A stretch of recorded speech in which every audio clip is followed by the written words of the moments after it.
আমরা আছি আমাদের লোকাল ফরেস্টে। সবারই জঙ্গল পছন্দ, পিকনিক করার জন্য সবাই জঙ্গল বাগান এইসবই খুঁজে বেড়ায়। তারও হয়তো কারণ আছে, আমরাও কোনো দিন হয়তো জঙ্গলেই বসবাস করতাম, আদিম মানুষ জঙ্গলেই বসবাস করতো, তার জন্য হয়তো জঙ্গলই সবার পছন্দ হয় পিকনিক করার জন্য।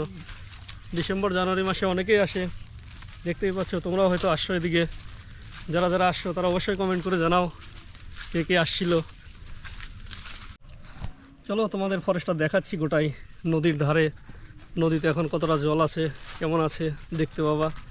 নদীর ধারের দিকে দেখি কেমন। এদিকে এটাই সেই নদী যেখানে বর্ষার সময় প্রচুর প্রচুর জল হয়। যে আমাদের এই বাগানের জায়গাগুলো যেখান দিয়ে হেঁটে বেড়াচ্ছি, এই জায়গাগুলোও ভরে থাকে। এখানেও হয়তো আমি ডুবে যাব, এই পরিমাণ জল হয়। কিন্তু এখন আমার জল নেই। আবার ঠিক টাইম মতো বর্ষা শুরু হলেই চলে আসবে জল। দেখা যাক। আমার সঙ্গে আছে বিপুল। বিপুল, নিজেকে দেখাও একটু। হ্যালো গাইস, এটা হচ্ছে আমাদের গৌরাঙ্গ ফরেস্ট, ঠিক আছে? এখানে সবাই এসেছে পিকনিক করতে, অবশ্যই চিনবা জায়গাটা।